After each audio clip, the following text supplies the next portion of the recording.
அதோடையுமே இன்னுமே நம்ம ஏதாவது பண்ணணும் அப்படின்னு அவங்க மைண்ட் செட்டாக இருந்துச்சு. அப்புறம் வந்து அமெரிக்காவில் நடந்த வந்து ஒரு பனிச்சறுக்கு மலையேறுதலில் வந்து அவங்க அதுலேயும் சாம்பியன்.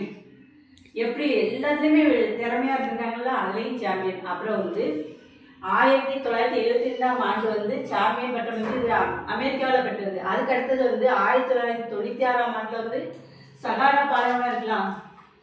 சகாரா பாலைவனம் உங்களுக்கு தெரியுமா? சகாரா பாலைவனமும் இன்னொரு பாலைவனத்தையும் இவங்க நடந்தே கடந்துட்டாங்க. நடந்தே கால்நடையாகவே கடந்துட்டாங்க. இவங்க சாதனைகள் நம்ம குறிப்பிட்டு பார்த்தோம்னா அடுத்தடுக்காகவே வந்துகிட்டே இருக்கு. சகாரா பாலைவனம் எங்கே இருக்கு, அதையும் கால்நடையாக நடந்து அதையும் கடந்திருக்காங்க.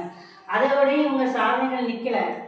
அப்போ வந்து பூமியோட வட துருவத்தை இருக்கலாம், பூமியோட வட துருவத்தை நம்ம தொடரணும் அப்படின்னு இவங்களுக்கு ஒரு இதோடய முடிச்சிடக்கூடாது, இன்னும் நிறைய செய்யணும்னு சொல்லிட்டு அதுக்கு முயற்சி பண்ணியிருக்காங்க. அதுக்கு முயற்சி பண்ணி அப்புறம் கனடாவை தாண்டி அப்புறம் வட துருவத்தை தொடரணும் அப்படின்னு சொல்லிட்டு இவங்க போயிட்டு இருக்கும்போது வந்து தனியாகவே போயிருக்காங்க.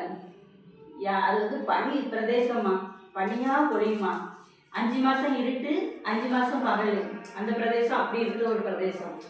அப்போ வந்து இவங்களுக்கு எவ்வளோ ஒரு துணிவு. தனியாகவே பயணம் பண்ணிட்டு இருக்கும்போது அங்கே உள்ள மக்கள் வந்து ஒரு நாயை பரிசாக கொடுத்துருக்காங்க. அந்த நாய் பேர் வந்து சார்லி அப்படின்னு. இவங்க வந்து ஹெலன் பேர் வந்து அந்த நாய்க்கு பேர் வச்சுருக்காங்க, சார்லி அப்படின்னு பேர் வச்சுருக்காங்க. அப்போ அந்த நாய் வந்து இவங்க போகிற இடத்துல கரடி இருக்குங்களா, கரடிகளாக இருக்குமா, கரடிகளை வந்து இந்த நாயை எதிர்த்து போராடட்டும் அப்படின்னு சொல்லிட்டு நாயை பரிசாக கொடுத்துருக்காங்க. நீங்களே நல்லா யோசித்து பாருங்கள், யாருமே இல்லாத ஒரு இடம், பனி பிரதேசம், தனிமையில். மித்த சாதனையாளர் கதையெல்லாம் நம்ம பார்த்தோம்னா கூட்டமாக 10 பேர் 11 பேர் அப்படி பண்ணாங்களா. இப்போ இவங்களுக்கு எவ்வளோ தைரியம் இருந்துச்சுன்னா நாய் அவங்க மட்டும்தான் தனியாகவே போயிருக்காங்க. அப்போ இப்படி போயிட்டே இருக்கும்போது இந்த சாப்பாடு பற்றாக்குறை, உணவுலாம் கொண்டு போவாங்களோ அதெல்லாம் பற்றாக்குறை வந்துருக்கு. அதையும் விடாம பயங்கரமாக குளிருமா. நம்மளோட ஏம் வந்து இது எப்படியாவது கடந்துடணும். முதல் சாதனை பெண், வடதுருவத்தை தொட்ட முதல் சாதனை பெண்ணா யாருன்னா ஹெலன் டேயர் அவங்க சொல்லலாம். அவங்க தன்னம்பிக்கையாக இருந்து அதை தொட்டுட்டு வந்திருக்காங்க. அப்போ இவங்க வந்து இவங்களே இதை தொட்டதுக்கு வந்து ஒரு நூல் எழுதியிருக்காங்க. அதில் என்னென்ன கஷ்டத்தெல்லாம் அனுபவிச்சோம் அப்படின்னு சொல்லி ஒரு கதை கூட எழுதியிருக்காங்க. இப்போ இதோடையுமே இவங்க நிற்கவே இல்லை. திரும்ப ஏதாவது பண்ணணும். இவங்க கணவர் வந்து பில் டேயர், கணவர் பேர் வந்து பில் டேயர். அவர் வந்து சாதாரண ஃப்ளைட் ஓட்டிகிட்டு இருந்திருக்காங்க. அப்போ இவங்களோட பணிகளுக்கு பூராமே வந்து இவங்க கணவர் சப்போர்ட் பண்ணியிருக்காங்க.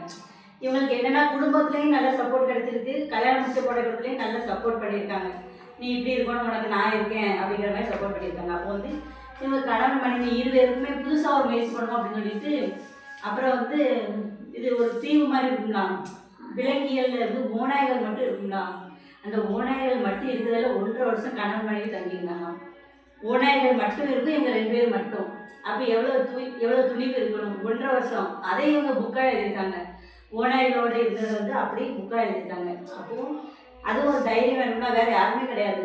நிறைய வனவியல் இருக்குன்னா அது ஓநாய் கூட வந்து நிறைய ஓநாய்கள் இருந்துட்டு இவங்க 2 பேரே தான் அதுலேயே இருந்துட்டாங்க. அப்போ இவங்களோட பயணம் வந்து இன்னும் முடியவே இல்லை. இவங்க வாழ்ந்துட்டு தான் இருக்காங்க. கணவன் மனைவியாக இவங்களுக்கு வந்து 75 வயசு ஆகுது, இவங்க கணவருக்கு 80 வயசு தாண்டியாச்சு. இன்னுமே இவங்களோட தேடல் இன்னும் முடிவடையலை.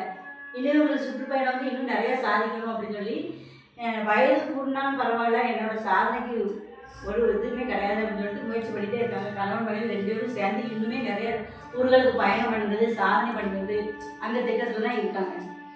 அப்போ இவங்க ஒரே ஒரு பெண்மணியாக எவ்வளோ சாதனை பண்ணியிருக்காங்க. இப்போ இவங்களை பார்த்து நம்ம படிக்கும்போது நம்மளும் இந்த உலகத்துக்கு ஏதாவது செய்யணும். இவங்களோட மெயின் பாயிண்ட், இவங்க வந்து ஸ்டூடெண்ட்ஸ் மத்தியில் பேச சொல்லும்போது எல்லாத்தையும் சொல்லியிருக்காங்க. உன்னால் முடியும், அதை மட்டும் நீ நினச்சிக்கோ, எதுவுமே உன்னால் முடியும், முடியாததுன்னு எதுவுமே கிடையாது அப்படிங்கிற ஒரு துணிவான பெண் அப்படின்னா ஹெலன் டேயர். அப்போ இவங்களை மாதிரி நம்மளும் தைரியமாக இருக்கணும், வாழ்ந்தோம் மறைஞ்சோன்னு இருக்கக்கூடாது. நம்ம ஏதாவது ஒரு சாதனை பண்ணணும். ஓகேவா? வணக்கம்.